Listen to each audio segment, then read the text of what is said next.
I think realistically, we're talking at something closer to $50, not $500. Hey, I'm Steven and this is Solving the Money Problem. If you're new, welcome. If you're not, welcome back. Every man and his dog seems to be talking about Tesla stock at the moment, including this guy. Now today I wanted to counter a little bit of FUD that I've seen recently on the mainstream finance media.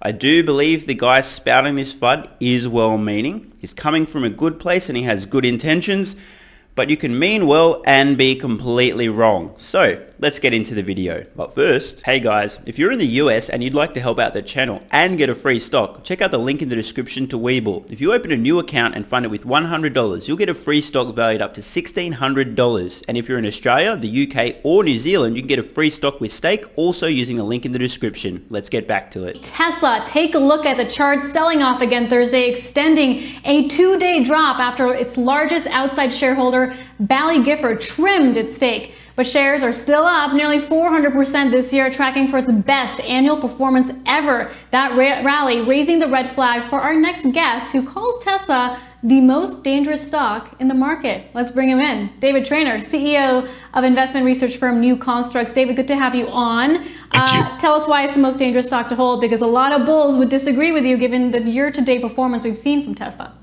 Yeah, no, I spent a lot of time with the bulls. I was on the Tesla Daily podcast with Rob Maurer last week, going through the entire bull thesis and argument. Awesome to see Rob over at Tesla Daily getting a shout out there. If you guys haven't seen this original bull versus bear debate video that he's referring to, go watch it. It's fantastic, really insightful. And this is where I've sort of formed my opinion that while this guy does mean well, he actually believes what he's saying, he's just completely off the mark. These kind of long format interviews which Rob is doing now are absolutely fantastic for the Tesla community and general investors out in the marketplace, because no longer are we limited to sound bites. This, that, one question, one word answer. Oh, we've got 3 seconds. Sorry, I've got to cut you off. Deep, insightful discussion. And what was revealed in this interview was a few key things, like the fact that this poor man doesn't even know, wasn't even aware that Elon has said publicly that Tesla is aiming to grow their production and deliveries around 50% per annum over the next decade. And look, whatever best case scenario you want to paint for what Tesla's going to do, whether they're going to produce 30 million cars within the next 10 years and get in the insurance business and have the same high margins as Toyota, the most efficient car company with scale of all time. Even if you do believe all that is true, the stock price is still implying the profits are going to be even bigger than that. So, all right, let's pick this point apart. Jesus, what a tongue twister. So this guy seems to be under the impression that aspirationally Tesla could maybe in a magical fairyland reach equivalent margins to that of Toyota. This is a little bit awkward, but maybe he hasn't heard that Tesla has this full self-driving package getting close to $10,000, almost pure margin. The trend, the manufacturing costs coming down, economies of scale. I'm not sure how to say this without being super blunt, so I'll just be super blunt. Dude, you gotta be fucking kidding me, man. Are you fucking serious? It baffles me, people's inability to infer. If you look at what Tesla has done, the trend of them driving costs down, the improved capital efficiency, investing in new manufacturing techniques like the Gigapress, inventing new technology like the Octovalve thermal management system in the Model Y. And then there's a software component. Like, holy fuck, dude. Okay, look here, look in the past, look at the trend, and then project that into the future, and it becomes bleedingly obvious that Tesla is headed way beyond industry-leading margins on their vehicles. Oh man, I guess, of course, how do you know that? Oh, it's in the future. Okay, cool. It'll play out. Videos will still be here in a few years when I'm right, and I'll clip them, and I mean, more credibility for me, right? You know, whatever you want to say about how they're going to compete and how they're the best car and how much market share they're going to own, the stock price is implying they're going to have anywhere from 40 to 110% market share, depending on what you think their long-term average selling price is going to be. So this is the kind of comment you'll hear from somebody who seems to be under the impression that Tesla is just an automotive manufacturer. Jesus Christ, dude.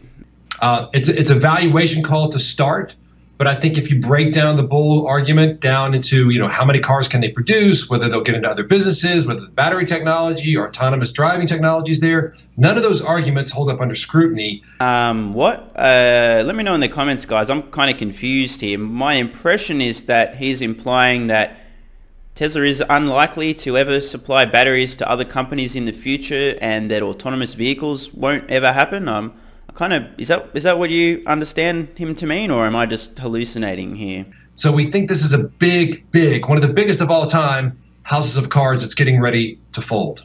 In all fairness, if you're looking at Tesla through the lens of they're an automotive manufacturer, they're exactly the same as VW, GM and Ford, these comments make sense. The stock, the market cap looks insane. It's totally crazy.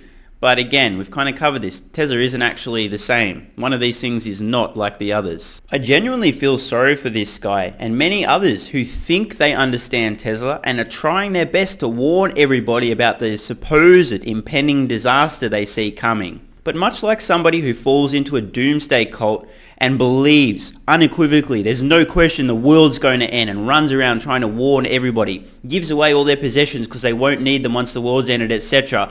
And then the day comes to pass when the world was meant to end and it doesn't.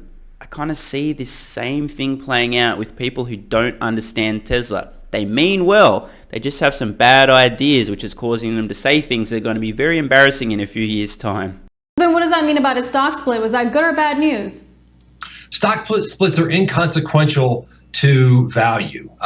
They're not changing the size of the pie. They're just dividing it up into more pieces. Honestly, I look at the stock split as a way to lure more unsuspecting, momentum, less sophisticated traders into just trying to chase this stock up. And that is not a real strategy. The focus of our research, especially around Tesla and Wayfair and Carvana and a few of these other names that have run up like crazy, is for fiduciaries. I'm not here to stand in front of the momentum train for any of those stocks because it is strong. But if you're a fiduciary, you have some obligation to understand the fundamentals. And if you're looking at the fundamentals at all, you recognize that the disconnect between fundamentals and valuation here is getting to absurd and extreme levels. Well, I keep ending up at the exact same point. When you hear people making these kind of comments about Tesla's valuation, it's a pretty clear tell that they just don't know what they're looking at. I mean, it's no other way to say it. And there's just too many other places where you can find better risk reward in the market than to continue to try and hope that the music doesn't stop for Tesla. I hear you, and that seems to be the case for a lot of these momentum, high flying stocks, which includes Tesla, among others. What do you make of its valuation? Is there a valuation it should trade at that would make you more comfortable holding the stock?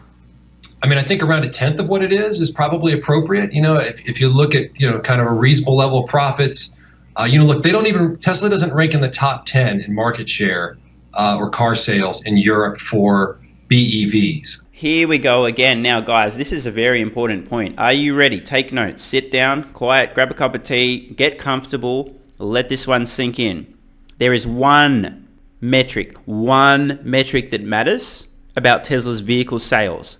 That is Tesla's vehicle sales without any modifier. Okay? Global vehicle sales. How many vehicles is Tesla selling? That is what matters. What does not matter is how many vehicles Tesla sold in Timbuktu this week, or bumfuck nowhere last month, or who gives a shit island this quarter, okay? Because amazingly enough, Tesla ships vehicles everywhere on Earth. They're not all going to be going to the same country or the same continent on the same week or the same quarter. There's going to be major lumpiness. It doesn't matter where the vehicles are being sold. It only matters that they're being sold. Earth is a very large place. You can sell products internationally these days, and that's exactly what Tesla is doing. So when you hear somebody bringing up sales data from some region or country or state or wherever, you're probably talking to somebody that's trying to cherry pick the data or just doesn't understand what actually matters, which, as I said, is how many vehicles Tesla sells, period.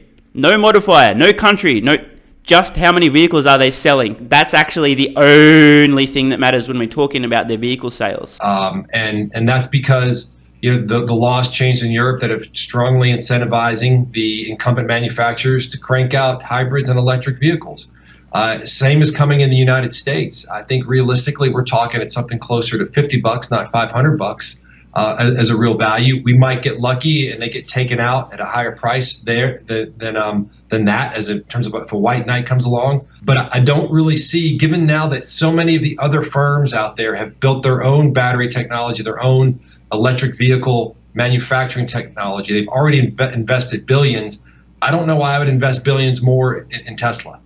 Wonderful logic here, right? Totally makes sense. You know, like, why bet on Google to continue to dominate search when there's lots of other people that are trying to take them down? Why bet on Amazon to continue dominating e-commerce when, you know, there's plenty. Walmart's coming for Amazon. Look out, mate. Walmart's coming for you. Best Buy's coming for you. Seriously though, this line of reasoning is just embarrassing. Now, look, again, I'm not trying to be rude here, but how fucking thick do you need to be to just assume that entrenched automakers who specialize in making internal combustion engines and outsourcing almost everything else, how the fuck do you think, how do you give them the credit that, oh, they're just going to invest a little bit in EVs and batteries and suddenly they'll catch up to Tesla? It doesn't work that way, okay? It's not like a different color of paint on the same car. They're totally different technology. Internal combustion engine versus battery computer, completely different. The core technology, the thing that you need to be great at, the electric motor, the battery, and the software that controls that is something that Tesla has mastered and something that internal combustion engine manufacturers haven't mastered. That's why Tesla's Model 3, the Model Y, S and X are outselling everything by miles it's trying to compete because there's no level of mastery from the competition. Here's the thing, there are a lot of bears on the sidelines that have voiced concerns about Tesla stock outperformance. Question is, what are you recommending clients to do? And have you personally been putting money to work in the stock, shorting it, selling your stake, whatever it may be? How are you trading the stock? I'm just avoiding it. I'm not shorting it. I'm obviously not owning it. I'm not selling it. I've never owned any of it. I've sort of not believed and honestly in the Tesla theme. Ooh, we can pick up a lot from those few words there. Essentially, what he's saying is he's never really believed in Tesla. Interesting. So maybe never believed that we are in fact going to transition to electric vehicles. Maybe never believed that it was a good idea to actually build a gigantic factory, produce lithium-ion batteries at scale. Never really believed in the style of execution, leadership, innovation, the way of doing business, no car dealerships, online delivery, make stuff that doesn't break so you don't make huge profits on parts and service, you just make great products that people love, these kind of things. When you go in with this kind of confirmation bias, these kind of blinders on, preventing you from seeing what's in front of you, of course you're going to miss a trick or two. I mean, I have a lot of respect for what Elon Musk has done, and I think Tesla has really paved the way for growth in the EV market in a way that probably wouldn't have happened as fast if not for Musk and Tesla. But, that story ended several years ago, and now we're really driven by a lot of hype. And we see it all the time with promises of civilization on Mars or telepathically summoning cars. This is really getting to the twilight zone of valuation and what investors are willing to buy here. And I just don't think that's healthy for our markets. I think it's ultimately hurts the long-term integrity and efficiency of the market for any one personality to garner so much capital, to be ranked, third or fourth most wealthy person in the world. Whoa, that was a big tell. We're going to go down a little bit of a psychology rabbit hole here, guys. I didn't think you'd be expecting that when talking about Tesla stock, but here goes. That sounds personal. What does Elon Musk's net worth have to do with Tesla's viability as a company? Nothing, actually. Nothing at all. Literally nothing. Let's listen to that one more time. Is this guy still talking about Tesla, the company, their ability to succeed, Tesla's stock price being overpriced, etc.? Or maybe there's something else coming out. Some emotion, some values, some personal opinions that have nothing whatsoever to do with the commercial viability of the company, but more his feelings toward one man, one individual, having created so much value in the marketplace that he's been rewarded accordingly. I just don't think that's healthy for our markets. I think it's ultimately hurts the long-term integrity and efficiency of the market for any one personality to garner so much capital, to be ranked, third or fourth most wealthy person in the world, when the fundamentals just aren't there. And I think this is going to result in a lot of really painful losses for unsuspecting investors who thought investing was easy, that you just follow momentum. Right. And it's not that easy. Such strange and out of place comments there. I mean, God, we see this now and then. People start talking about Elon Musk's personal life, who he's dating, what he does for fun. It's like, doesn't matter, guys. Like, why even bring it up? I hope you guys have found this video insightful. I always find it interesting to see what's being said in the mainstream finance media by bulls and bears and to look at their thinking and their reasoning, try to understand where they're coming from, see things from their perspective and ask the question, does what they're saying make sense? When it comes to Tesla stock, as I said in the intro, everyone has an opinion. Tesla stock's a bubble. Tesla stock's overpriced. Tesla stock's underpriced. Tesla stock's going to look like a typo in 10 years. Tesla stock's a joke. Tesla stock's dangerous. You should sell Tesla stock. You should short Tesla stock. Look, at the end of the day, only time will tell. My perspective is we're seeing a very well-meaning gentleman who truly, genuinely believes what he's saying. But there's one problem. He's not actually seeing what's before his eyes. He's looking at Tesla as if they're an automotive manufacturer and is completely blind to everything else that matters. Either way, while this gentleman is warning everybody of the end of the world, the impending apocalypse, sell your possessions, stock up on everything, get ready for the afterlife, everything's ending, I'm preparing for tomorrow. I'm Stephen Mark Ryan, this is Solving the Money Problem, and I love you all. And don't forget your free stocks with WeBull and stake using the links below. Deposit $100 in your WeBull account, you'll get a free stock valued up to $1,600, and stake, spin the roulette wheel, you'll either get Nike, GoPro or Dropbox. Thanks so much for watching. Let me know your thoughts in the comments below. And of course, if you have any ideas for future videos, let me know. I read all your comments. P.S. If you're still watching, you're awesome. If you'd like early access, exclusive videos, regular Q&As, our private Discord server and more, consider supporting the channel at patreon.com/solvingthemoneyproblem so I can keep creating content for you guys. There's a link in the description. You can now also become a member of the channel for some exclusive perks. To learn more, click the join button next to subscribe. And don't forget to check out our merch store. Either way, the best form of support is you being here and watching, so thanks again.